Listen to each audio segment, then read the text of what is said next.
ஒரு கமெண்ட் வந்து ஒருத்தனை இந்த அளவுக்கு இன்ஃபெக்ட் பண்ணுமா? மாரி செல்வராஜ் எடுக்க போற மஞ்சனத்திங்கிற படத்துக்கு இசைஞானி இளையராஜா மியூசிக் பண்ண போறதா ஒரு அனௌன்ஸ்மெண்ட் வீடியோ ஒன்று போட்டிருந்தாங்க. அப்ப அதுல ஒரு ரேண்டம் கமெண்ட் ஒன்று, மற்றவர்கள் இசையில் சத்தம் இருக்கிறது, இவரின் இசையில் தான் இசை இருக்கு. அந்த கமெண்டோட 100% எல்லாராலையும் உடன்பட முடியாது. இருந்தாலும் அது ஒரு விஷயத்தை நம்மளுக்கு உணர்த்தது.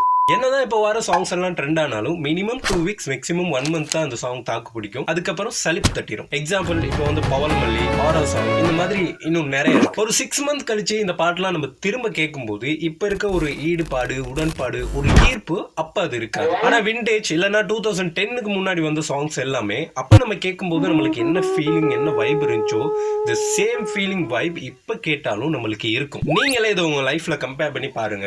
ஒரு கெட் டுகெதர், ஃபேமிலி ஃபங்க்ஷன் இல்லைன்னா ஃப்ரெண்ட்ஸோட ஒரு மீட்டப் பண்ணும்போது அந்த இடத்துல 75% ஃபுல்ஃபில் பண்றது விண்டேஜ் சாங்ஸா தான் இருக்கும். அதுக்குன்னு நான் நியூ சாங்ஸ் நல்லா இல்லைன்னு சொல்ல வரல. என்னதான் நியூ சாங்ஸ் வந்தாலும் பழைய பாட்டை நியூ சாங்கால ரீப்ளேஸ் பண்ண முடியாது அப்படிங்கிறது தான் தவிர்க்க முடியாத உண்மை. இது ஃபேக்ட்.